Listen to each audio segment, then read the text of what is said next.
No, ya empecé a grabar. Ahí. Sí, va. Bueno, mi nombre es Gabriela Anaí Salazar Valdés. Yo les voy a presentar el tema de lesión renal aguda y bueno, el tema va a estar coordinado por la doctora María del Carmen Díaz Leal.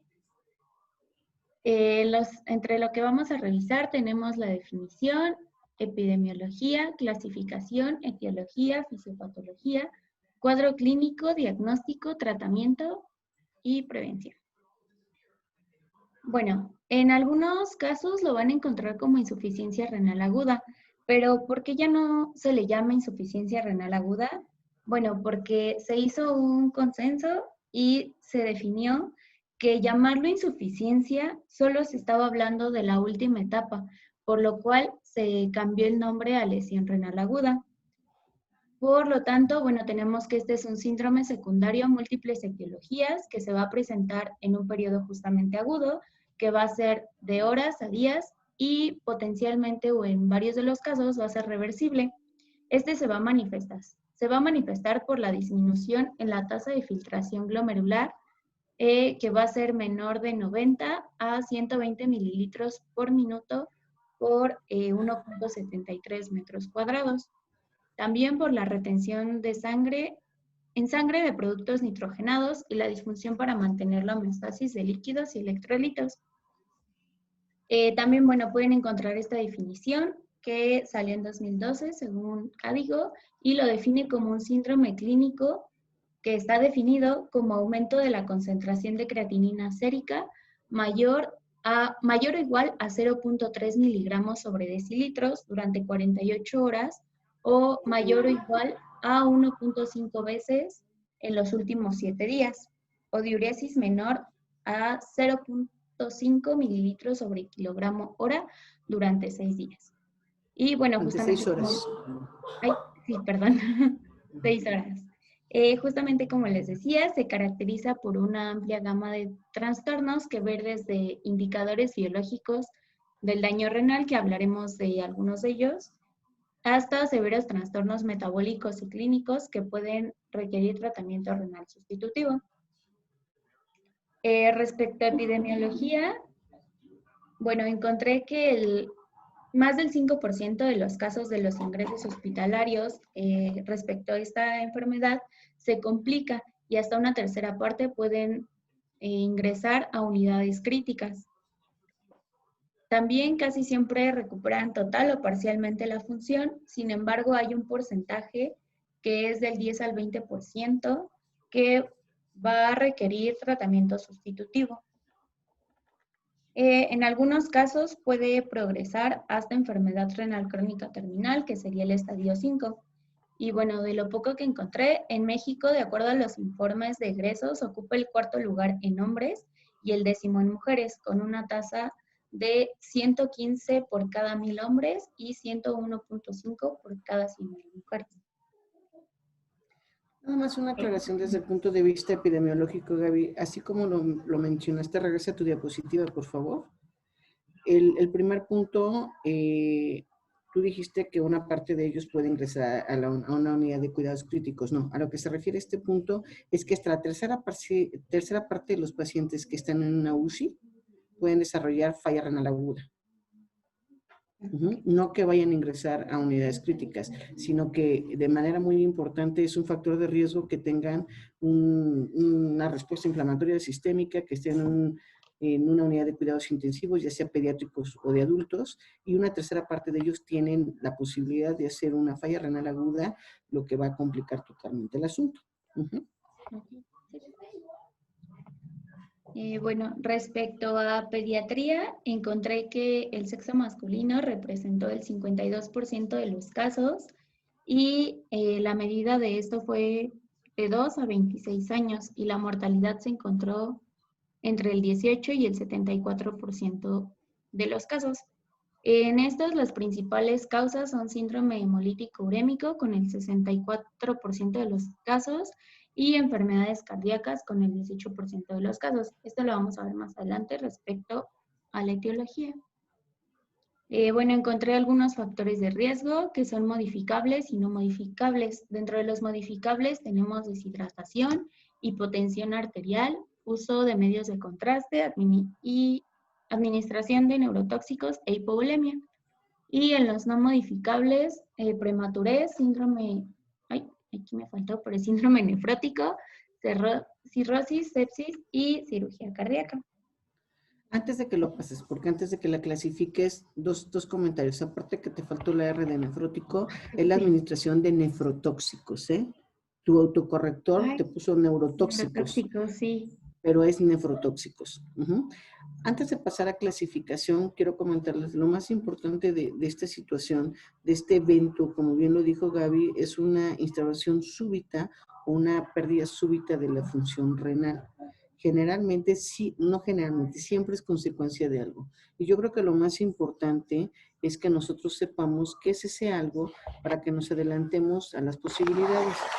Entonces, yo creo que vale la pena recordar por grupo de edad cuáles son nuestros principales. Estos son factores de riesgo generales, pero si nosotros estamos un paso adelante de la patología, podemos darnos una idea de qué es lo que tenemos que estar cuidando para evitar este tipo de complicaciones. ¿Me permites compartir una diapositiva brevemente? Sí. ¿Me das facultades? A ver, si yo pongo esto, espérame un segundo porque ya no supe qué hice. O sea, si yo pongo compartir pantalla, te va a pedir, ¿puedes detener tantito de compartir tú? Sí, ya. Ok, entonces si yo pongo compartir pantalla, voy a compartirles esta diapositiva. A ver si la ven. ¿La ven? Medios, ¿qué hice? Sí, ahí está. Está cargando, doctora. Aquí está, perfecto. Esto es importante, por grupo de edad vamos a ver ahorita, me voy a concentrar un poquito en lo que son la edad pediátrica y ahorita hacemos un par de comentarios de la edad de adultos. Si yo me refiero al neonato, evidentemente mi causa número 1 es la asfixia perinatal, ¿sí? Entonces ustedes deben estar totalmente dispuestos a imaginar la posibilidad de esto. ¿Qué pasa cuando tenemos un paciente que se asfixia? ¿Cuáles son los primeros eventos gruesos que pasa con esos niños? ¿Quién nos recuerda? ¿Alguien? ¿No vieron asfixia perinatal todavía? ¿Nadie dice yo? Sí, no. Bueno. No, se le falló. ¿Daño neurológico? No, o sea, aquí lo más importante desde el punto de vista fisiopatológico, ¿qué pasa? Si nosotros tenemos un paciente que se asfixia, ¿qué es lo que va a ocurrir? Va a haber una redistribución de flujo que va a ayudar a que se vaya el flujo sanguíneo hacia los 3 órganos de mayor importancia en nuestro cuerpo. ¿Cuáles son? Cerebro. Corazón, Riñón. Si fuera el riñón, no tendríamos tanta falla renal aguda. Las glándulas suprarrenales. Suprarrenales, efectivamente. ¿Quién lo dijo? Yo, Paola Sánchez. Paola. Ok, perfecto. Las glándulas suprarrenales, la importancia de esto es la gran producción hormonal. Entonces, hay una redistribución de flujo provocando vasoconstricción hacia los demás órganos y vasodilatación hacia esos 3 principales órganos que permite que en determinado momento esté manteniendo el flujo hacia ellos.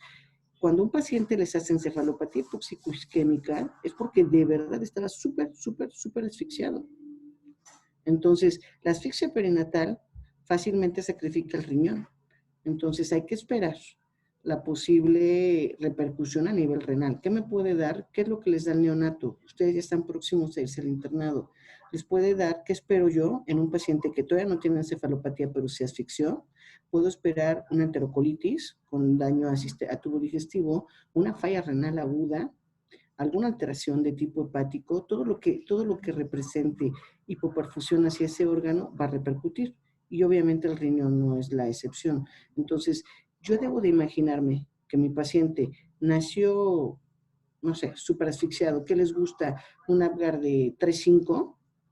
Yo me tengo que adelantar los hechos y qué es lo que voy a tratar de evitar para que no caiga en falla renal aguda. Pues mantener un buen flujo renal en la medida que sea posible, evitar nefrotóxicos, que ya comentó Gaby que eran factores de riesgo, Por supuesto, lo de la bulimia va de la mano con el flujo y por supuesto, mantener una buena oxigenación. Si el paciente tiene compromiso pulmonar. Entonces, me debo adelantar a los hechos. Es increíble que de repente nosotros nos hablen de la UCI porque el paciente está con falla renal aguda y de verdad les decimos, bueno, ¿qué quieres que yo haga? O sea, está con falla renal aguda, pero no puedo hacer más que mirarlo. ¿Por qué? Porque lo tiene chocado, porque estás usando nefrotóxicos sin ninguna clase de ajuste y aparte de todo, el paciente está mal ventilado. Entonces, hasta que esto no lo mejoren, esto va a perpetuar y son los casos que, como dice Gaby, van a evolucionar, si no se mueren antes, van a evolucionar a una enfermedad renal crónica a futuro. Entonces, causa número 1 en el área neonatal o en la edad neonatal, la asfixia. Obviamente la cirugía cardíaca, todo lo que conlleva un evento quirúrgico y una respuesta inflamatoria sistémica y, muy importantemente, el uso de AINES en la madre. Eso puede repercutir y lo tenemos que tener presente para adelantarnos a los hechos. En el grupo de lactantes, ¿cuál es lo número 1? El urémico hemolítico que mencionaste sí es causa común, pero no en nuestro país.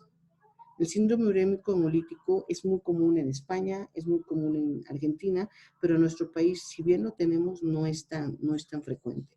Este se caracteriza por una microangiopatía trombótica y tiene una triada característica que es trombocitopenia, una anemia hemolítica microangiopática y falla renal. Lo más importante en el lactante en nuestro medio, ¿cuál es? Diarrea. Diarrea y vómito, deshidratación severa y siguen haciendo falla renal aguda los niños. Se siguen muriendo los niños en México por diarrea y por vómito. Entonces, ¿qué es lo que tengo que hacer yo al respecto de esto? Pues mantener un adecuado volumen circulante. Yo tengo un paciente con diarrea y con vómito, lo prioritario es su hidratación. Y si nosotros vamos de la mano con un evento agudo, podemos saber que podemos empezar con una rehidratación por vía oral, que las únicas cosas buenas del siglo pasado que se han hecho ha sido el Vidasuero oral para restituir. Y si ustedes le tienen la confianza y educan a su paciente para que mantenga una adecuada o un adecuado plan de rehidratación, tanto A como B, se van a evitar muchos problemas, porque cuando el paciente llega deshidratado severo al servicio de urgencias, pues es lo más fácil canalizarlo y ponerle a chorro y las soluciones. Pero este sigue siendo la causa número 1. ¿Qué pasa con el escolar y con el adolescente? Pues por supuesto que cualquier glomerulopatía de las que vimos nosotros. La posinfecciosa puede ser una nefritis lúpica o incluso también aquí entra el rubro de urémico hemolítico. ¿Ok? ¿Qué pasa con el adulto joven? El adulto joven, las glomerulonefritis pueden ser causa número 1 y a cualquier edad, traumatismos, sangrados, ¿qué otra cosa importante? Las quemaduras de tercer grado. ¿Por qué se muere el paciente quemado? Por deshidratación. Así es. ¿Mande? ¿Por rabdomiólisis? Eso es el que está sometido a traumatismos severos. Por ejemplo, la rabdomiólisis se da más en siniestros como temblores. En ese tipo de pacientes sí esperen que haya depósitos y hacen falla renal aguda, por supuesto. Pero el paciente quemado se muere por 2 cosas, o por infección o por deshidratación, no hay más. Si ustedes recuerdan cuáles son el tratamiento inicial de los gravemente quemados, lo primero es la restitución hídrica. Entonces son causas comunes a cualquier edad. ¿Sí me explicó? O sea, si ustedes más o menos se ponen a ver cuál es la patología más común por edad, se le van a adelantar y no van a esperar a que esté ahí, porque cuando el paciente está con falla renal aguda, muchas de las veces lo único que tienen que hacer es esperar a que el riñón solito, ustedes van a dar apoyo mientras el riñón solito vuelve a trabajar, siempre y cuando quiten los factores de riesgo, obviamente. Si no quitan los factores de riesgo, pues obviamente esto se va a perpetuar y esto va a terminar en una necesidad de diálisis probablemente. ¿Ok? ¿Sí estamos hasta aquí bien? Sí, ¿Dudas? doctora. ¿No hay dudas? No, por el momento no. Bueno, era lo único que quería comentar extra de lo que Gaby está comentando. Si quieres seguir, Gaby. Sí. Ay.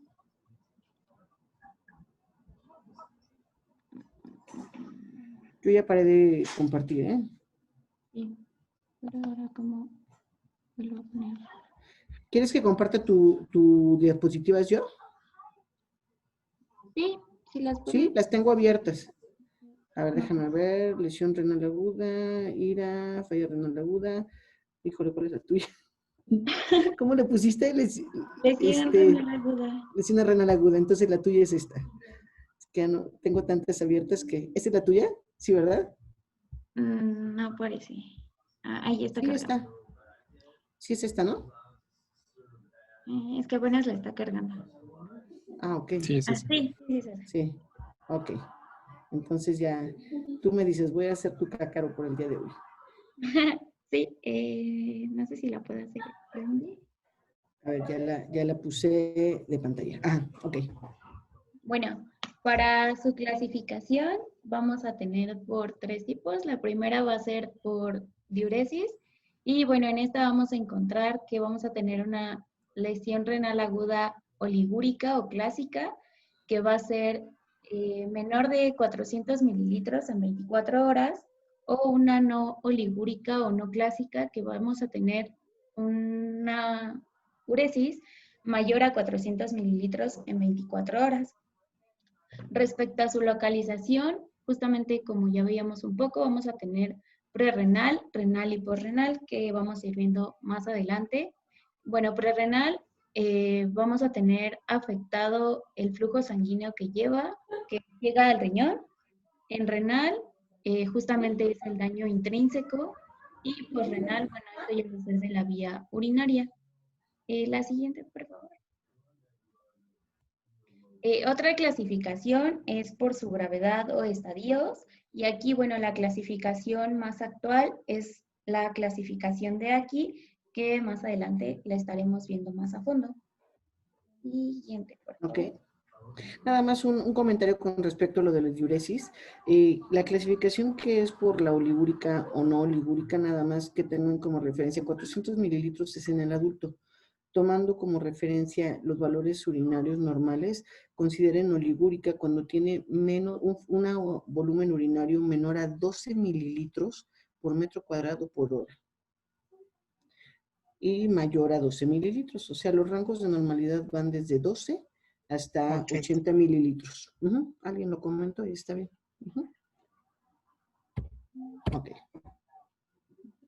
Ok, bueno, como les comentaba, justamente va a ser prerrenal, que va a ser en la mayoría de los casos con un 60 a 70% de los casos, incluso en algunos lo van a encontrar hasta un 80%. El renal va a ser del 20 al 30% y este a su vez se va a dividir en glomerular, intersticial, tubular y vascular. Ahorita los vamos a ir viendo más a fondo. Y bueno, pues renal va a tener en aproximadamente el 10% de los casos. Siguiente, por favor. Bien, ahora veremos específicamente prerrenal. Esta, justamente como les decía, va a ser una disminución en la perfusión renal y, bueno, reducción del flujo urinario, lo que nos va a llevar a una retención de productos nitrogenados. De hecho, en algunos libros lo van a encontrar como hiperazoemia prerrenal. Bueno, esto es porque no le llega lo que debería, que es el 20% del gasto cardíaco. Este tipo se asocia a un tipo oligúrico que, bueno, es lo que veíamos hace un momento. Siguiente, doctora. Y bueno, aquí cuáles van a ser las causas de que no llegue el flujo sanguíneo adecuado. Va a ser la hipovolemia y esto vamos a tener diferentes causas. Pérdidas gastrointestinales como diarrea, vómito, laxantes, o baja ingesta, hemorragias como en casos traumáticos, quirúrgicos, digestivos o incluso posparto, quemaduras como lo decía justamente la doctora hace rato, pérdidas renales con diuréticos, diuresis osmótica, nefropatías o insuficiencia suprarrenal aguda, pérdidas cutáneas o respiratorias como en el caso de fiebre, quemaduras o taquipnea, y porque los líquidos vayan hacia el tercer espacio, como tenemos en el síndrome nefrótico, pancreatitis o peritonitis. Otra de las causas va a ser el bajo gasto cardíaco es decir, que haya una isquemia, miocarditis, valvulopatía, taponamiento o derrame severo. Y en la siguiente es por una disminución de las resistencias periféricas. Y esto puede ser a causa de una sepsis, anafilaxia, bloqueo del sistema renina-angiotensina. Prácticamente lo que ya habíamos comentado, ¿no? Nada más lo único que hicimos fue ponerlos por grupo de edad. Bueno, ahora respecto a la forma renal, esta va a ser por una hipoperfusión severa o prolongada, va a inducir a un daño hipóxico. Y bueno, justamente en la forma prerrenal vamos a tener que son 3 causas, que va a ser isquemia, nefrotóxicos y... ¡Ay, se me fue la otra! ¿Cuál me estás diciendo? En la renal. Sí. Por el daño intratubular, porque finalmente es la principal, la necrosis tubular aguda. Uh-huh. Y bueno, específicamente de cada uno de estos y en dónde afectan, aquí los vamos a tener. Ay, bueno, no van a ver mi... ¿Perdón? Es que ingresó alguien, pero ya. Bueno, aquí vamos a tener algunas causas. Van a ser glomerulonefritis, que bueno, aquí van a afectar a los vasos finos, y va a ser glomerulonefritis, vasculitis, ateroembolias o antagonistas de calcio o septicemia. Ahorita vamos a verlo más adelante en unos diagramas, cómo es que estos van afectando.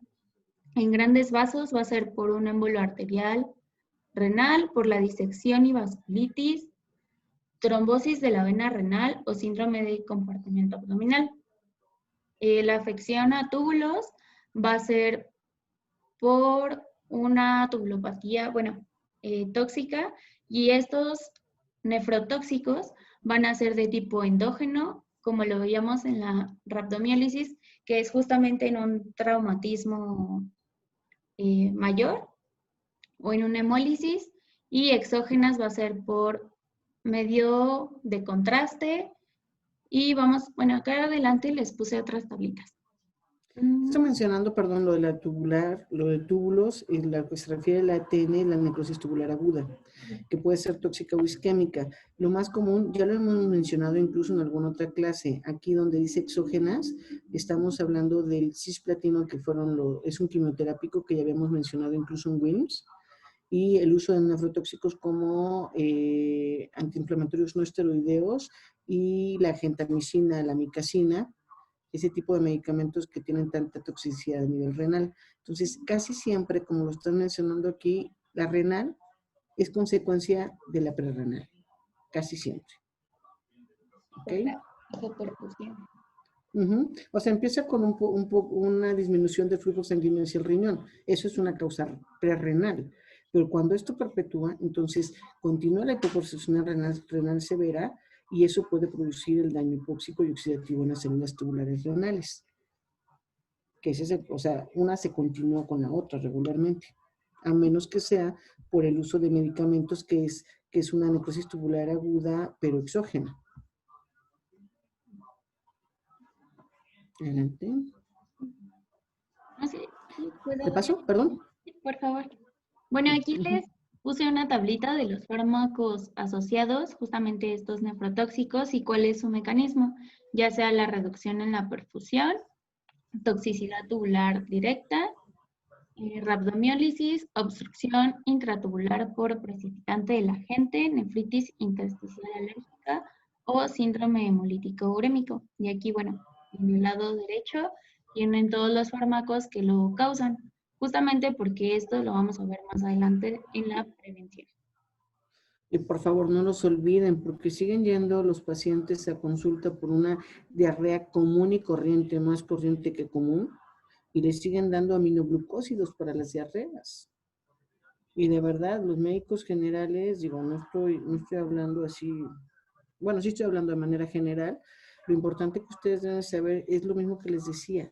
Si el uso de ciertos medicamentos puede favorecer, bajo ciertas circunstancias, una falla renal aguda, entonces deben de tener mucho cuidado para utilizarlo. ¿Por qué utilizar todavía aminoglucósidos? Y digo, hay algunos que no podemos evitar, como puede ser el cisplatino, inhibidores de la calcineurina, podemos poner las condiciones óptimas para que no tengamos una complicación de este tipo. ¿Ok? Bien, de acuerdo. Ujú. Bueno, en el aspecto posrenal, en este tenemos que los riñones están funcionando adecuadamente en su fase inicial, que es filtrar, reabsorber y secretar. Ay, alguien más. ¿Perdón? Sin embargo, no, es que entrar. Sin embargo, aquí vamos a tener que hay una obstrucción al flujo urinario y esto, bueno, va a repercutir en las funciones y puede ser unilateral o bilateral. Esto vamos a tener que lo causa son estenosis uretrales, como el crecimiento prostático, la disfunción vesical, neoplasias vesicales, ureterales o, bueno, que en algunos casos pueden ser bilaterales, fibrosis retroperitoneal, neoplasias y litiasis bilateral. Justamente estos de litiasis los habíamos visto en la clase anterior. Y No sé qué hayan visto en litiasis, pero lo que sí es un hecho es que sí debe de ser con afección bilateral, porque si nosotros tenemos una obstrucción unilateral, no debería provocarnos falla renal aguda, porque mientras el otro riñón esté funcionando bien, este puede pasar desapercibido. Ese es el problema. Afortunadamente, la causa por renal no abarca más allá del 5 al 10%, pero hemos tenido los casos. Nosotros tuvimos un caso de un paciente, como casi todos los que recibimos, de adolescente, que llegó prácticamente en anuria y con una creatinina, sin mentirles, que casi llegaba a los 20, ¿eh? Como 300, 400 de urea. Y entonces nos pareció extraño porque el 85% de los pacientes llega así, en estadio terminal y con necesidad de una diálisis. El primer factor de riesgo de este chico era hijo de médico y de enfermera. Entonces ya con eso las tenía les de perder. Lo sustituimos, es decir, le pusimos una diálisis y como vamos a ver más adelante en la clase de enfermedad renal crónica, cuya causa número 1 son las malformaciones de la vía urinaria y específicamente el reflujo, ya que le pusimos el catéter, le hicimos estudios para tratar de averiguar la causa. Hacemos un ultrasonido renal que llamaba la atención riñones de tamaño normal. Sí había cierta alteración en la relación corteza-médula, pero no estaba totalmente perdida. Y le hacemos un cistograma miccional. El cistograma miccional es para ver la vía urinaria, para ver cómo está la uretra, cómo están las características de la vejiga y para específicamente ver si no hay reflujo. Le hacemos el cistograma miccional y resulta que después de eso el niño empieza a orinar, a orinar y a orinar y a orinar. Al grado de que en menos de una semana la diálisis estaba cerrada e incluso en ese mismo internamiento le quitamos el catéter. Cuando vemos la descripción del cistograma, lo que más llama la atención es que dice el radiólogo que les costó trabajo meter la sonda. Hay que meter una sonda por vía transuretral para meter el medio de contraste a la vejiga. Que les costó trabajo, pero le forzaron, la empujaron y la metieron. ¿Qué era lo que tenía este chico? El hito. Era una piedra que se ve exactamente incrustado, exactamente en la unión uretrovesical para su mala suerte. ¿Y qué hicimos con el cistograma? Pues destapamos. Entonces, ¿qué pasó con este chico? Afortunadamente, todo se hizo muy rápido, lo vio urología, le quitaron el hito y santo remedio. Recuperó totalmente la función. Pero son los casos menos comunes. En el adulto mayor, ¿en qué pensaríamos si tenemos algo como eso? Lo primero, la próstata. Y ya en algunos otros casos, pues las neoplasias. Hay que irnos por grupos, o sea, por frecuencias en cuanto a edad, ¿de acuerdo? Pero tiene que ser, esta piedra, ¿qué es lo que pasó? La produjo en alguno de sus riñones, bueno, la formó, pasó por uno de sus sistemas excretores, es decir, el uretero, llegó esa piedra sin doler y sin molestar nada, yo no sé cómo pasó, pero bueno, llegó a la vejiga y decide justo ponerse en el orificio, bueno, en la unión de la uretra con la vejiga, pues tapó todo. Ya sobre la marcha, a la larga, ¿qué es lo que pasó con este chico? Pues ya agarrando el retroscopio, nos dimos cuenta que tenía un gemelo y que ambos niños en el primer año de la vida habían tenido antecedente de litiasis. Pero nunca nadie les dio seguimiento. Les hicimos algunos estudios, relacionamos la litiasis con una hipocitraturia, que es algo relativamente común en los pacientes pediátricos con litiasis y con cierta alteración tubular. Se les dio sustitución y hasta donde yo me quedé, estos chicos ya deben tener ahorita como 25 años, hasta donde yo me quedé sigue la función absolutamente normal. Pero ¿qué pasa si no lo hubiéramos destapado? Pues el daño se podría perpetuar y dejarle ya una lesión que evolucionara a la larga a una enfermedad renal crónica. ¿Ok? ¿Dudas hasta aquí?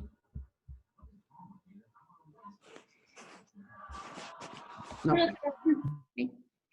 ¿Sí? ¿No? Bueno, ¿te No, paso la doctora. otra, Gaby? Sí, por favor, doctora. Ok, déjame ver. Listo. Bueno, en esta es una tablita en la que se resumen algunas de las causas, justamente como lo decíamos, prerrenal, renal o intrínseca y posrenal. Siguiente, doctora. Por favor. Bueno, justamente como veíamos, a nivel intrínseco, o bueno, la prerrenal es por una hipoxia, y a nivel intrínseco vamos a encontrar que es por hipoxia, sepsis o nefrotóxicos. Y aquí, bueno, vamos a ver cómo es que se va produciendo este daño. Ay, solo que no tengo el puntero, doctor. No sé si... Ah, bueno, sí. ¿Cómo le Eh, hacemos? no, pues se los voy diciendo y no sé si usted pueda ir poniendo el Bueno, puntero. ¿Sí? Ok, tenemos que la hipoxia nos va a generar una lesión microvascular endotelial y una lesión tubular. Esta a forma microvascular nos vamos a ir que va a tener alteraciones motoras y va a aumentar moléculas de adhesión y disminuir la adhesión de leucocitos en el endotelio. En las alteraciones vasomotoras nos va a llevar a una vasoconstricción, que justamente esta nos va a llevar a una disminución del calibre vascular.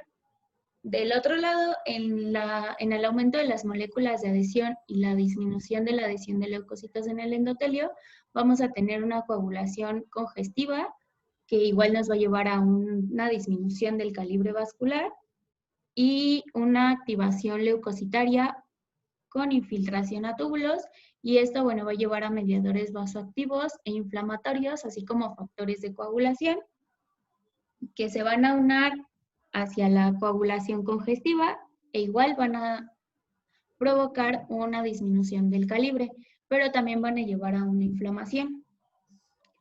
Del otro lado, en la lesión tubular, vamos a tener que esto nos va a generar una disrupción del citoesqueleto con pérdida de vellosidades y de la polaridad, y esto va a aumentar el sodio en la luz tubular y que se va a ir hacia la vasoconstricción. Y en la apoptosis y necrosis vamos a tener una descamación de las células viables necróticas, lo que nos va a generar una obstrucción tubular.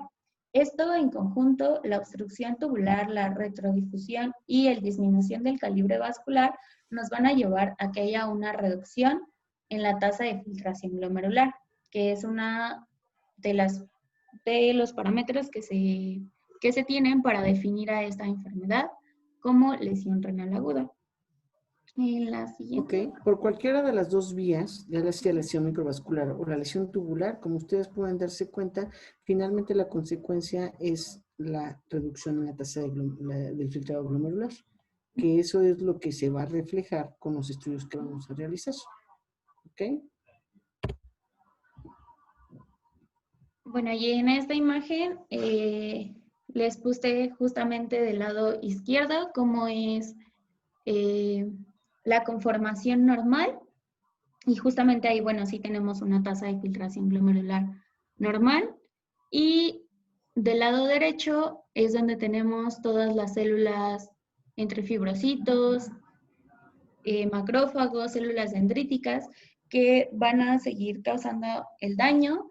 Y bueno, dentro del túbulo tenemos a las células de descamación que les comentaba hace un momento, y estas células de descamación nos llevan a una obstrucción del mismo túbulo. En la siguiente, doctora, por favor. Bueno, esta se las coloqué porque la encontré que son las 5 fases evolutivas por Sulton y Colts para necrosis tubular aguda de origen isquémico, que es justamente el que estábamos viendo. Y esta, bueno, se divide en 5 fases, que la primera fase va a ser por la agresión hemodinámica o tóxica, justamente que llevábamos a la disminución del flujo sanguíneo. Esto, más abajito, nos va a llevar justamente a la iniciación, que va a ser donde empieza la lesión a la célula. Después la extensión, en esta tenemos que va a persistir la hipoxia y la respuesta inflamatoria, lo cual nos va a llevar a una muerte celular. Vamos a ir disminuyendo la filtración, el porcentaje de filtración glomerular, y esto, bueno, vamos a ver que también va en relación a los días, que va a ser aproximadamente al tercer día. Después tenemos la cuarta fase, en que hay una migración y proliferación, y bueno, en esta tenemos también que, así como hay proliferación, hay una apoptosis, pero se intenta mantener la integridad celular y tubular. Y ya por último tenemos la fase de recuperación, y en esta se mantiene la diferenciación celular y se restablece la polaridad epitelial. Esto, bueno, es como veíamos que en algunos o en la mayoría de los casos iba a ser una enfermedad reversible. Entonces aquí vemos cómo es que va avanzando tanto el daño como la reparación. Claro, es una enfermedad reversible siempre y cuando quites el factor de riesgo. Si yo en alguna de estas fases persisto con el factor que desencadenó esto, no tengo una buena bulimia, no tengo una buena oxigenación hacia ese riñón, pues esto se pierde y esto se va a continuar y no va a recuperar. Entonces aquí, ¿para qué nos sirve también este esquema que está muy didáctico? Es porque ustedes tienen que saber, si bien no me adelanté a la posibilidad de que me diera una falla renal aguda, sí me puedo adelantar a proteger mis nefronas que están todavía funcionantes y que puedo evitar que se dañen. ¿Cómo hacerlo? Pues en estas primeras 3 fases es cuando yo puedo decidir entre los 3 y los 4 días iniciales si el paciente está en una fase oligúrica. A lo mejor es aquí donde, de acuerdo a mis condiciones del paciente, voy a lograr o voy a tratar de sustituir a mi paciente en algunos casos. Yo me debo adelantar a los hechos. Si yo veo aquí al paciente que tuvo la lesión prerrenal, está en esa fase de iniciación, está perdiendo este borde en cepillo, la polaridad, está empezando a tener obstrucción luminal, posiblemente aquí el paciente ya está en oliguria o en anuria. Y yo debo de ver, bueno, ¿qué fue lo que lo provocó? Específicamente, pongamos un ejemplo, el urémico hemolítico. En esta fase, el paciente anúrico u oligúrico, me debo de empezar a imaginar lo que puede tardar en funcionar ese riñón para que esa fase de mantenimiento sea más rápida y la fase de reparación sea mejor. Empiezo a sustituir aquí y permito que estas fases se lleven a cabo. Nosotros tuvimos un caso de una niña con urémico hemolítico que pasó 24 horas en anuria. Entonces, en este momento, a las 48 horas, nosotros ya estábamos poniéndole un catéter, se hemodializó, bueno, más que hemodializar, se metió a plasmaféresis, porque está mediado por complejos inmunológicos, y después se le puso un catéter y literal, créanmelo, estuvo un mes anúrica, un mes. O sea, estas fases se tardaron, pero nosotros tuvimos que iniciar el trabajo. Al término de ese mes, la niña empezó a orinar de manera regular, a hacer esto paulatino. Al cabo de un cierto tiempo quitamos el catéter y la verdad es que a pesar de que la fase anúrica fue muy prolongada y es un dato de mal pronóstico, cuando yo dejé de verla a los 16 años de edad, todavía tenía función renal total, completa. Entonces, hay que saber más o menos cuánto duran las fases para saber en qué momento vamos a intervenir. ¿Ok? ¿Dudas hasta aquí? Nada. Bueno, pues Gaby, síguele. Sí. Siguiente. Ujú. Bueno, aquí el siguiente daño que podemos tener es por una septicemia, y esta septicemia nos va a generar una dilatación de la arteria arterial generalizada que va a estar mediada por citocinas y va a tener expresión de óxido nítrico que nos va a llevar a la disminución de filtración glomerular. Por otro lado, tenemos vasoconstricción de la arteriola aferente que nos va a llevar hacia el sistema de renina, angiotensina, aldosterona y a su vez a una disminución de la filtración glomerular, y el otro es un daño endotelial. En esta vamos a tener una trombosis microvascular y activación de ROS, adhesión y migración leucocitaria, que era un poco como lo veíamos en la anterior, que también nos lleva a una disminución de la filtración glomerular. Esto es como los mecanismos por los cuales nos va a llevar a esa disminución. En la siguiente. Esta va a ser la otra que les comentaba, que es por neprotoxinas, y esta, bueno, va a tener dos vías. La vasoconstricción renal como tal, que nos lleva a la disminución del filtrado, y la toxicidad tubular directa. Esta toxicidad nos puede generar apoptosis, que es lo que les comentaba, que igual hay una obstrucción que nos lleva a la misma disminución, los cilindros intratubulares, la activación de mácula densa y retrodifusión del filtrado glomerular. Todo esto, como en todos los casos, nos lleva a disminución de la filtración glomerular, por lo cual, bueno, va a ser en donde vamos a estar encontrando principalmente a nuestro paciente. Siguiente, por favor.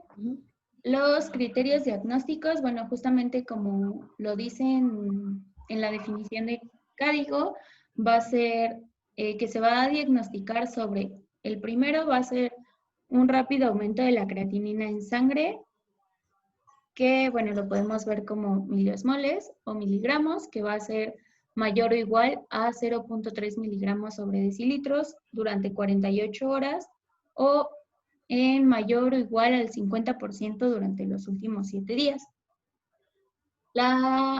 También va a ser, o puede ser por una disminución del volumen de la orina menor a 0.5 mililitros sobre kilo durante más de 6 horas consecutivas.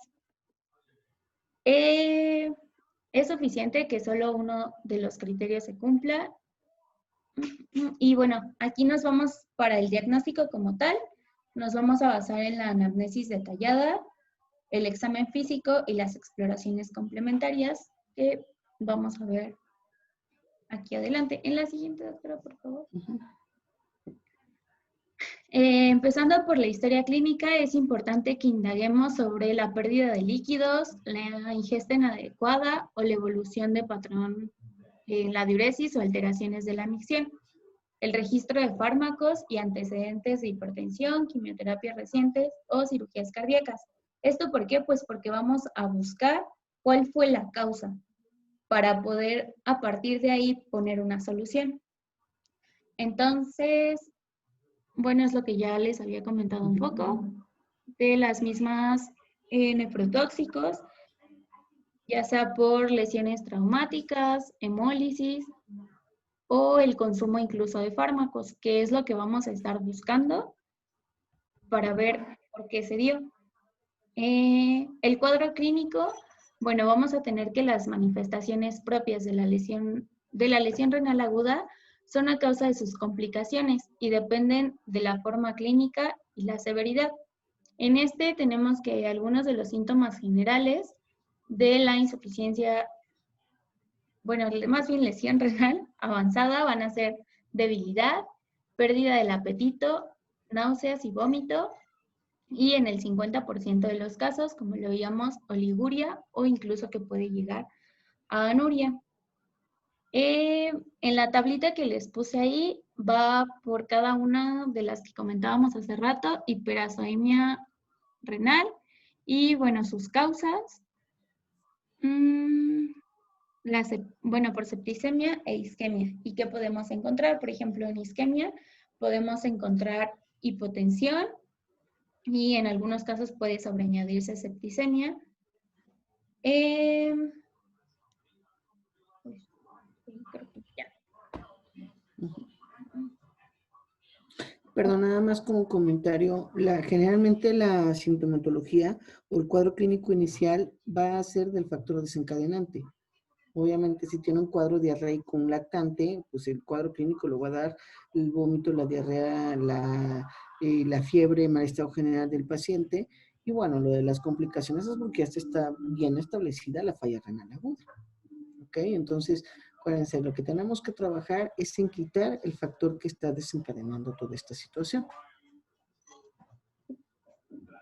Y bueno, ahora dentro de la exploración física, tenemos que valorar de forma general al paciente, iniciando con los signos vitales como frecuencia cardíaca, tensión arterial, frecuencia respiratoria y temperatura, el estado de conciencia, hidratación, coloración de la piel, porque aquí, bueno, podemos encontrar una deshidratación, la perfusión distal, situación hemodinámica, situación venosa y la auscultación cardiopulmonar. También debemos inspeccionar las extremidades en busca de heridas, mordeduras, picaduras o pinchazos que hayan dado lugar a la entrada de toxinas. Esto no lo encontré así como muy a fondo. Sí, es una de las causas que se puede dar a cualquier edad, picaduras de insectos o de animales ponzoñosos. Una de las consecuencias puede ser una falla renal aguda, por finalmente la entrada directa de las toxinas. No es de lo más común, pero por ejemplo, sí se los puede dar, no sé, creo que una de las arañas, ¿cómo se llama esta? La araña violinista. Una de las cosas que puede provocar es falla renal aguda. Y se puede morir por ello, ¿eh? Entonces, no es de las causas más comunes, pero esta puede ser a cualquier edad. La siguiente. También podemos observar lesiones cutáneas y en esto, bueno, como aunado a algunas enfermedades alérgicas como nefritis por fármacos, autoinmunes como enfermedades vasculares, como fue el tipo de lupus eritematoso sistémico, que es justamente de la imagen que les puse ahí, en alas de mariposa, púrpura de Schnellen-Hennach, en enfermedades infecciosas como endocarditis, meningitis o enfermedades vasculares. O sea, es lo que les decía, los datos clínicos se los pueden dar la enfermedad desencadenante. Ya habíamos visto las glomerulopatías secundarias, específicamente púrpura y el lupus, son causantes de falla renal aguda en su debut. Entonces, si yo tengo esta imagen en alas de mariposa y tengo algunos otros criterios para el lupus y desde el punto de vista renal hacen un nefrótico nefrítico con falla renal aguda, pues causante, agua pasa por mi casa, bueno, con más de 3 criterios, pienso en lupus. ¿Ok? Ahora por el diagnóstico, bueno, como veíamos, vamos a encontrar una elevación en creatinina y boom plasmático. Encontré que la creatinina suele aumentar entre las 24 y 48 horas después de que se presentó la isquemia renal o tras el contraste radiológico. En este caso, bueno, si fuera por uso de medios de contraste, y suele alcanzar el pico entre los 3 y 5 días y descender a partir de los 5 a 7 días. Esto, bueno, es justamente ya a partir de que se empieza a tratar. Es decir, que se elimina o que se trata la causa inicial. Del lado derecho les coloqué una tablita que nos va a decir tanto el índice urinario y cómo lo vamos a encontrar tanto en prerrenal como en renal. En la lesión renal aguda de origen prerrenal, vamos a tener que la densidad urinaria va a ser mayor a 1.015, la osmolaridad urinaria mayor a 500 miliosmoles por kilogramo, sodio en orina menor a 10 miliequivalentes por litro, fracción de excretada de sodio menor a 1, creatinina en relación orina a plasma menor a 40, la relación... Mayor. Mayor, perdón. La relación urea-creatinina en plasma va a ser mayor a 20.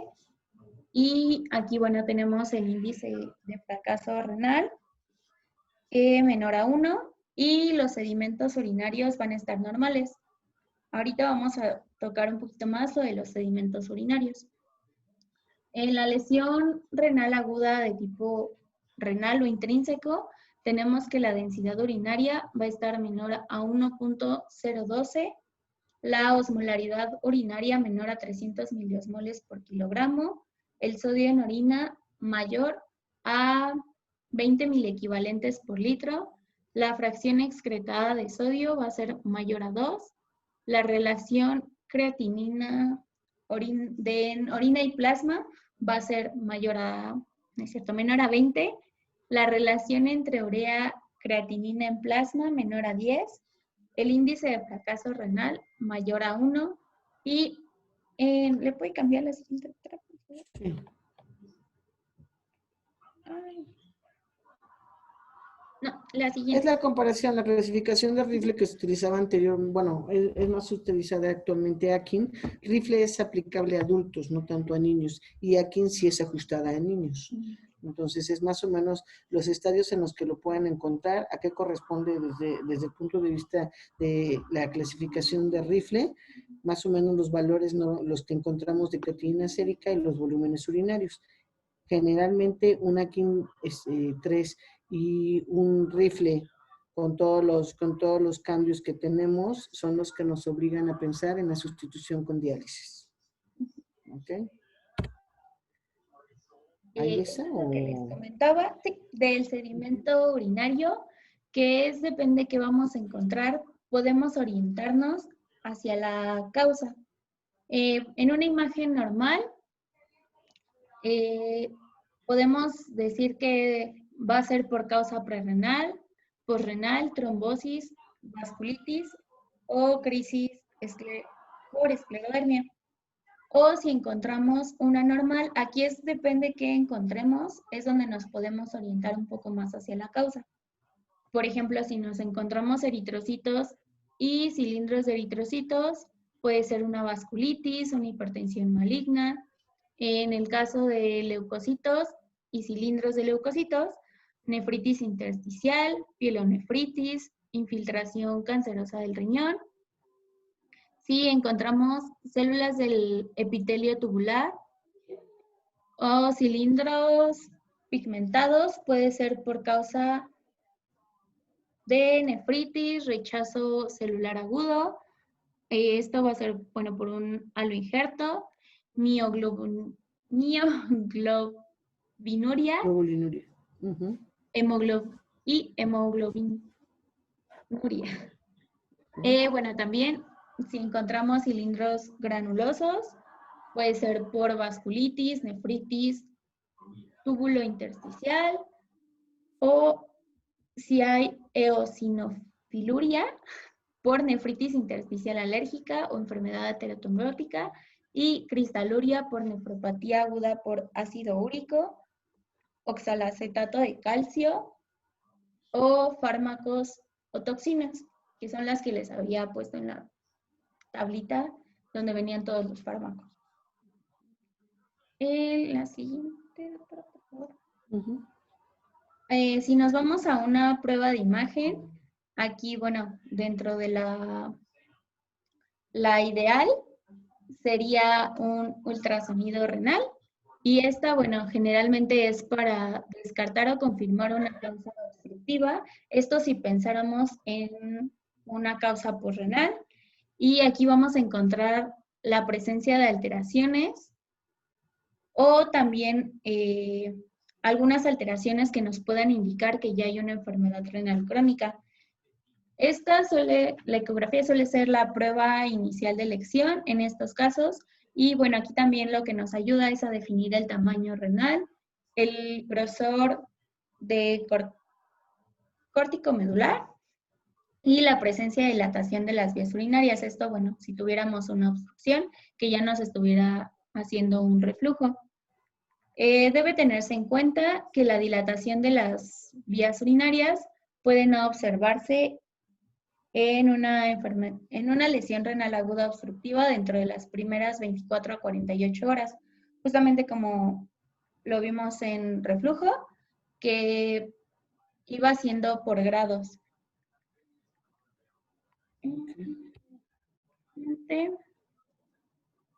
Bueno, aquí es una biopsia renal. Encontré que en la mayoría de los casos no se realizaba una, pero bueno, si fuera por necrosis, encontraríamos vacuolización y pérdida del borde en cepillo de las células tubulares proximales, desprendimiento de las células tubulares en el lumen que lleva a la obstrucción del molde, que nos va a llevar a una dilatación tubular, un edema intersticial que pueden producir los túbulos ampliamente espaciados y puede haber una infiltración leucocitaria leve.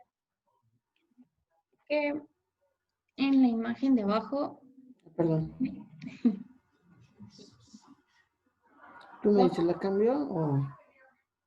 Sí, en la otra están un poco mejores. Sí. Bueno, en la imagen superior izquierda tenemos que aquí va a estar normal y a partir de ahí, bueno, podemos hacer la comparación hacia el resto de las imágenes. En la segunda, en esa tenemos que hay una pérdida del epitelio y... Aquí lo más relevante en esta fase es toda la proliferación celular e incluso alteración en la membrana basal. Esto es lo más relevante en esta B, y que lo que les habla es de la necrosis tubular aguda. Lo mismo que aquí en la C, que ya está con un poquito más de magnificación, y en la D prácticamente ya se está empezando a recuperar el túbulo, el epitelio tubular en esta figura.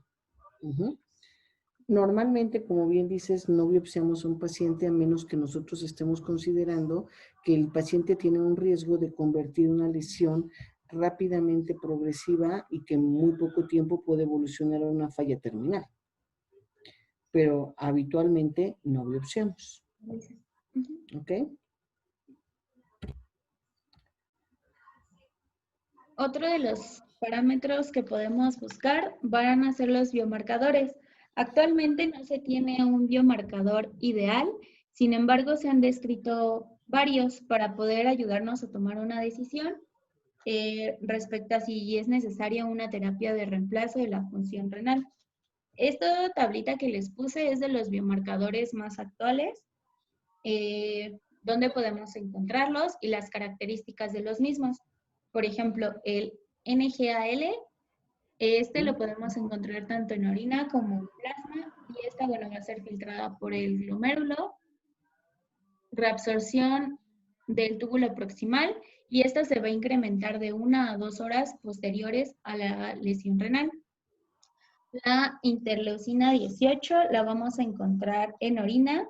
Bueno, esta tenemos que es una citocina proinflamatoria que se sintetiza en las células epiteliales tubulares proximales y se va a dar su incremento de 4 a 6 horas posteriores a la lesión. KIM1 también la vamos a encontrar en orina y esta va a ser una glucoproteína transmembrana que se va a expresar posterior a la lesión celular de las células epiteliales del túbulo proximal. Y esta, bueno, lo vamos a tener su principal incremento en lesiones por isquemia. Y LFABP, esta vamos a encontrarla igual en orina y va a ser una proteína del citosol sintetizada en el hígado que se incrementa 4 horas posteriores a la lesión. Qué bueno, que es bueno que los conozcan, pero evidentemente no los hacemos, ¿eh? De manera habitual, estos biomarcadores, sí, por supuesto que nos van a ayudar a predecir y a adelantarnos a decir, bueno, es que este paciente, de acuerdo a la presencia de estos biomarcadores, yo creo que va a requerir la sustitución mientras empieza a recuperar. Sí, pero bueno, estamos todavía en un país en el cual no tenemos todavía a nuestra disposición estos biomarcadores. Algunos hospitales sí llegan a ser por lo menos interleucina 18, pero nosotros no. Uh-huh. Y la siguiente. Aquí, bueno, tenemos las complicaciones que ya vamos a presentar. De complicaciones metabólicas vamos a presentar una hipercalemia o hiponatremia o hipermagnesemia o acidosis metabólica. Esto pues por todas las alteraciones que se van a dar a nivel renal y es a todas las consecuencias que nos va a ir llevando. A nivel cardiovascular tenemos arritmias, edema agudo de pulmón, pericarditis e hipertensión arterial. Estas se dan principalmente porque en los casos de oliguria o anuria, pues está reteniendo todos los líquidos. Entonces nos puede llevar incluso a un edema agudo de pulmón. Gastrointestinales, tenemos náuseas, vómito y hematológicas anemia. Esta anemia pues es porque estamos dejando más agua, entonces es como una disolución.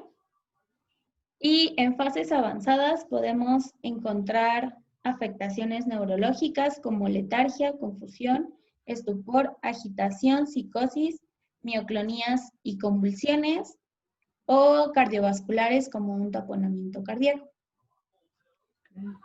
No sé si hasta aquí hay alguna duda. ¿Dudas, comentarios, chicos?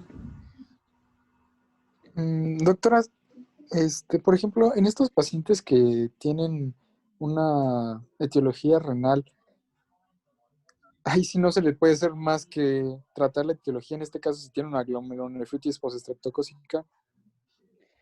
¿Te refieres específicamente a los que tienen alteración intrarrenal? O sea, Exacto. un daño Sí. renal parenquimatoso por una posinfecciosa. No podemos hacer nada. Acuérdense que afortunadamente la posinfecciosa, que es de las patologías que con mayor frecuencia la pueden provocar, se autolimita. Lo que tienes que dar es todo el soporte mientras se autolimita el daño. Es el tipo de cosas que no son modificables. Si se trata de una lesión parenquimatosa renal por depósitos inmunológicos, por ejemplo, tipo vasculitis, lupus o púrpura, ¿qué es lo que tienes que hacer? En ocasiones puedes llegar a requerir tratamiento inmunosupresor rápido y agresivo para disminuir o para modular tu respuesta inmunológica.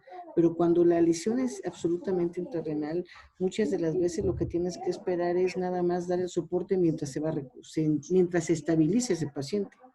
Sí. Uh-huh. ¿Sí más o menos quedó? Sí, doctora. ¿Alguien más quiere preguntar algo o comentar algo? Yo tengo una pregunta, doctor. ¿Sí? Era la glomerulonefritis rápidamente progresiva.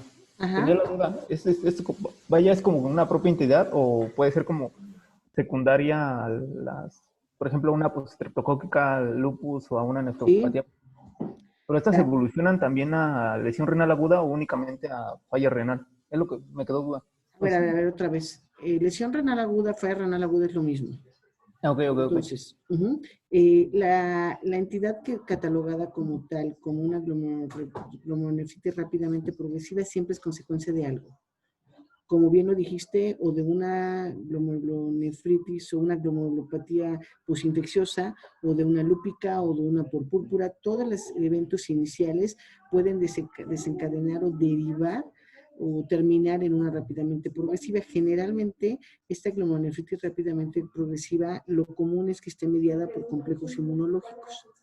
Entonces, ¿qué es lo que pasa? Pues finalmente es un evento dramático, un evento mucho más agudo, bueno, no más agudo, sino más impactante para ese riñón. La respuesta inmunológica está totalmente alterada y esa rápidamente progresiva, la única manera que tienes de pararlo o expulsando o a veces está dando un poco de plasmaféresis para remover un poquito complejos inmunológicos, pero en un porcentaje muy alto, en 3 meses evolucionan a falla renal, ¿eh?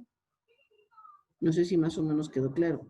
Siempre es consecuencia de algo. Difícilmente de la nada te va a aparecer un paciente que puedas catalogar como una rápidamente progresiva. Ah, ok, sí, esa era como mi pregunta, si de a fuerzas tienen que pasar como rápidamente progresiva para después dar una falla renal. No, o sea, no necesariamente el paciente que está cursando con un daño parenquimatoso tiene que ser la falla renal provocada por una rápidamente progresiva. Tú puedes tener una posinfecciosa, que como habíamos visto dentro de la posinfecciosa, veíamos cuál era su fisiopatología. El común denominador de estos pacientes era una disminución del filtrado glomerular. Al disminuir el filtrado glomerular, te puede hacer la falla renal aguda y no está en una rápidamente progresiva. La rápidamente progresiva es donde ya perdiste el control de todo. Y si no paras tu respuesta inmunológica, entonces ya no hay vuelta de hoja. En los otros casos todavía puedes recuperar. ¿Sí me expliqué más o menos? Sí. ¿Mm? ¿Alguna otra duda? ¿Algún comentario? ¿Preguntas? Tengo una pregunta, doctora. Dime. Cuando hablaron de la ecografía, ¿solamente es para descartar los procesos obstructivos? Sí, Y regularmente. pero si ¿Perdón? no se encuentra nada, ¿se intuye que es renal?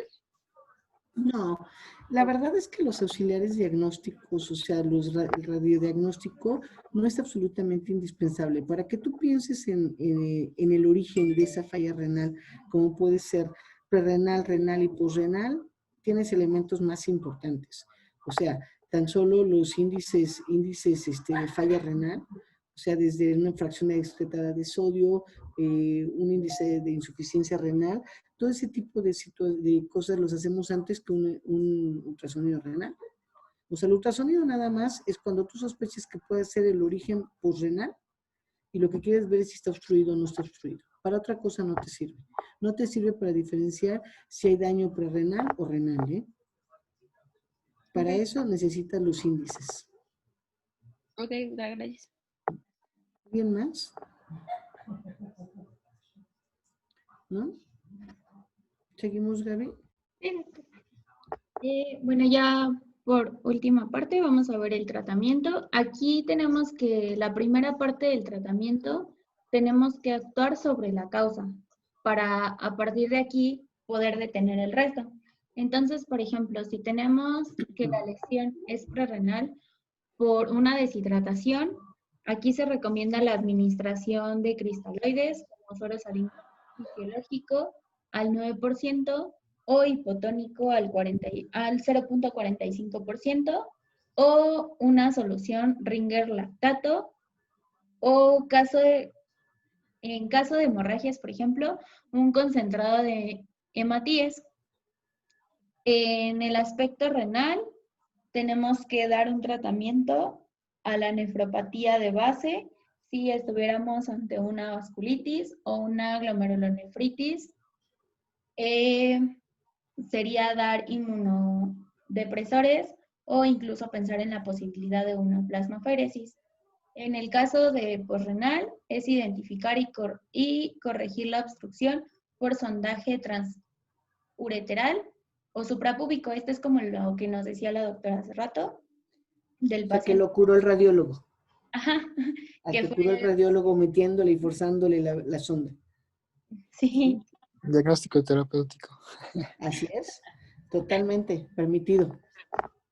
Y bueno, también medidas generales que debemos de seguir es la corrección del desequilibrio hidroelectrolítico, mantener la diuresis, que ahorita lo vamos a ver, la interrupción de nefrotóxicos, o también encontré que podía ser la corrección de los mismos. Monitorizar normalmente una vez por día, o si es posible más, la concentración de creatinina, urea, potasio, sodio y calcio en suero, el hemograma y en gasometría, y también llevar una dieta de bajo contenido proteico y de potasio. La siguiente, doctora, por favor. Permítame un segundo. Ahí está. Bueno, aquí vemos dentro de las medidas generales, como les decía, mantener correctamente lo más posible la diuresis, y aquí vamos a meter una fluidoterapia. En esta encontré en la guía de práctica clínica que se recomendaba el uso de solución salina al 0.9% a una velocidad de infusión de 1 a 1.5 mililitros por kilogramo hora. También, bueno, ya que estamos seguros de que está adecuadamente la hidratación, podemos usar diuréticos en pacientes oligúricos, pero esto es específicamente que ya se haya corregido la deshidratación si la hubiera. Y aquí se recomienda el uso de furosemida de 0.5 a 2 miligramos por kilogramo dosis.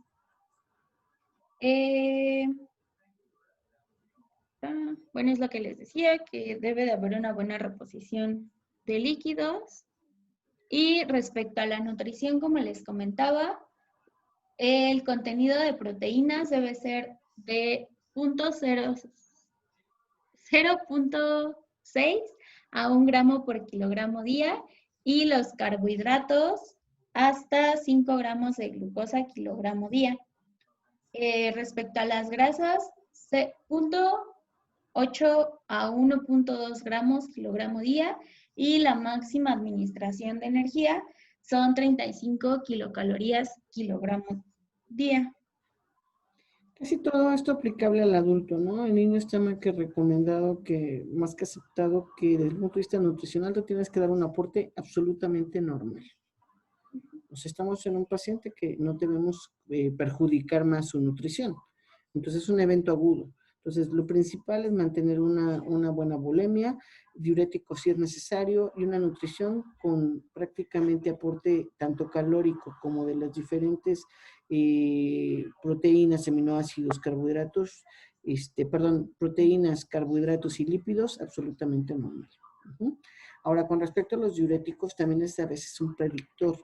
Es decir, tú vas a forzar esa uresis, pero si con una o dos dosis, o incluso en una infusión continua, en unas 12 a 24 horas, el paciente no orina, da por hecho de que no va a orinar en los siguientes días a lo mejor, y es importante ahí sustituirlo. Si bien no tenemos los biomarcadores que me den la pauta, la respuesta clínica o la respuesta de tratamiento me va a dar la pauta para decidir una sustitución renal.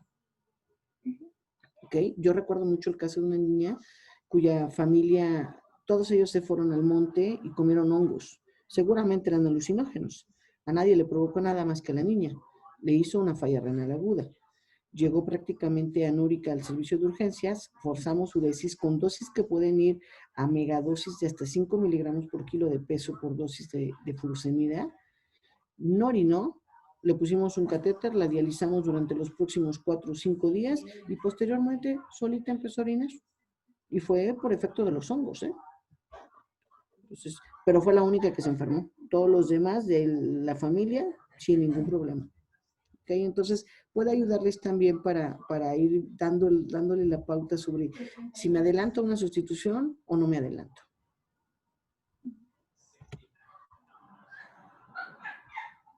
Bueno, respecto al tratamiento de las complicaciones que veíamos hace un momento, en el caso de sobrehidratación, debemos delimitar el suministro de agua y sal para, pues obviamente, no seguir recomiendo. Y aquí podemos administrar diurético de asa, que es furosemida. Y esta va a ser 40 miligramos intravenoso, y en caso de ineficiencia se puede administrar una infusión igual intravenosa de 200 a 300 miligramos, y la dosis máxima en este caso sería de 500 miligramos, esto a lo largo de 30 a 60 minutos. Si, bueno, encontramos una hiperpotasemia, aquí realizamos una infusión intravenosa de 10 mililitros de gluconato de calcio al 10%. En acidosis metabólica va a ser la infusión lenta de bicarbonato de sodio intravenoso. En hiponatremia es la administración de cloruro de sodio. En el caso de hipercalemia, vamos a tratarlo a partir de gluconato de calcio, bicarbonato, insulina, sulfato sódico y beta-adrenérgicos.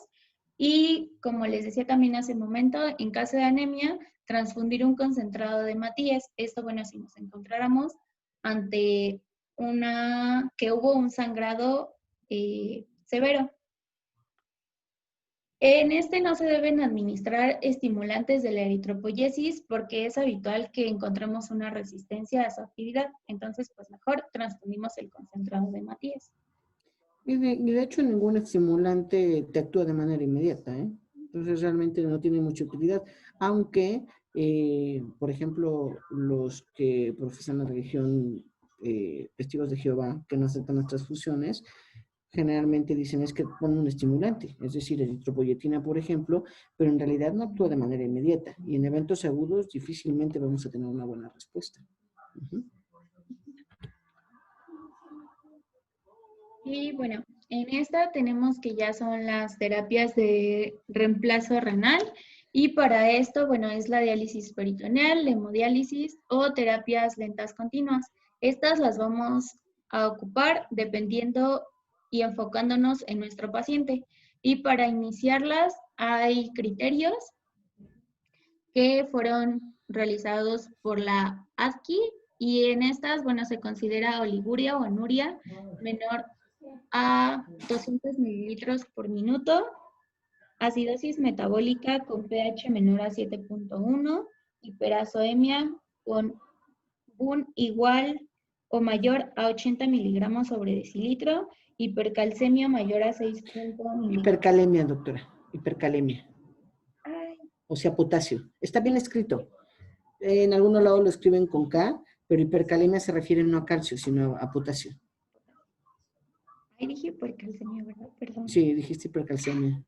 Hiponatremia menor a 115 miliequivalentes por litro o hipernatremia mayor a 160 miliequivalentes por litro, que encontremos hipertermia o nasarca o síndrome disfuncional orgánico múltiple.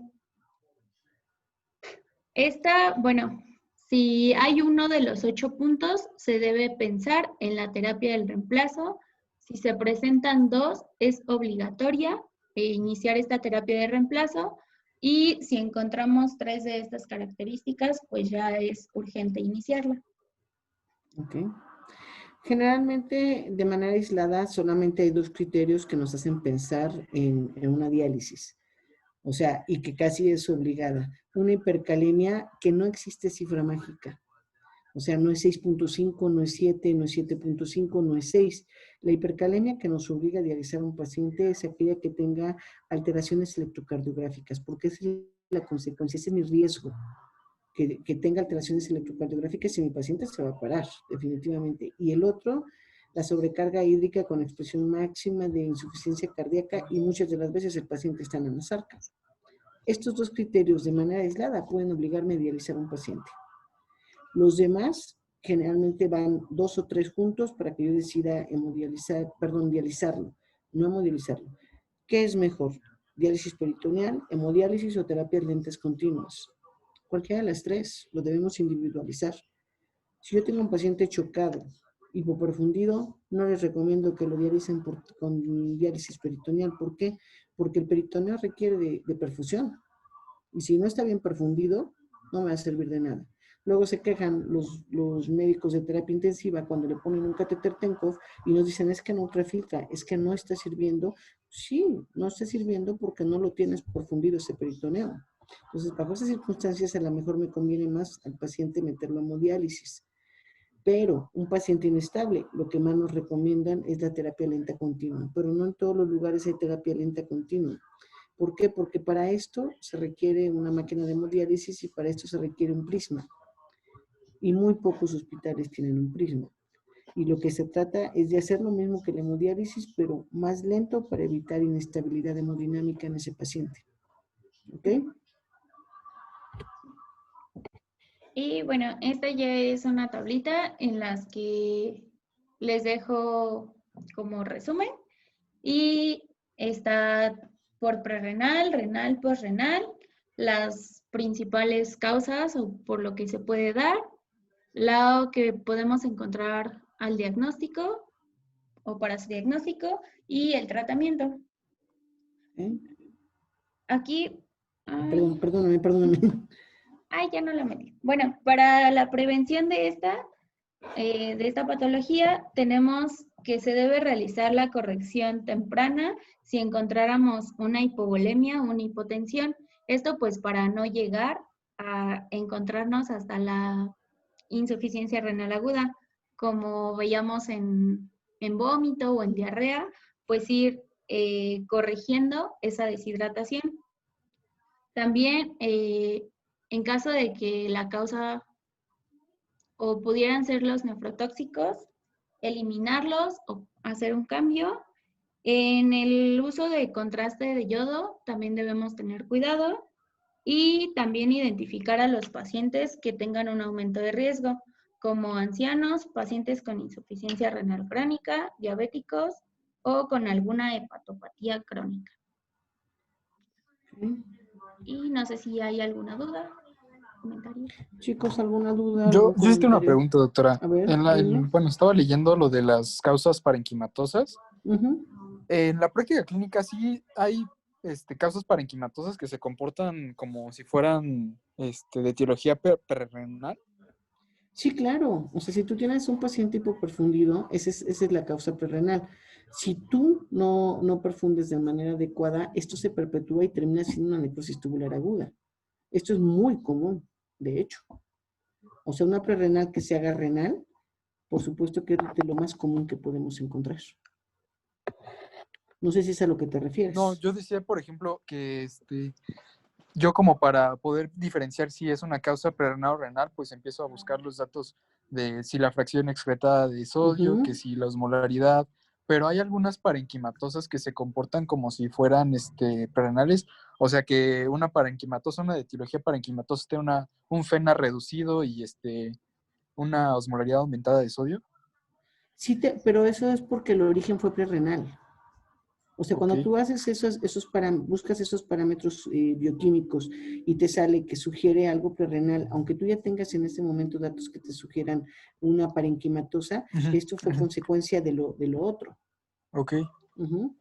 Pero generalmente, por eso se tienen que hacer en etapas tempranas todos esos índices, para poder determinar el origen de uno o de otro. Pero finalmente acá lo más importante, tanto en una como en otra, es quitar el factor que lo desencadenó, ajustarlo y muchas de las veces esperar a que se recupere.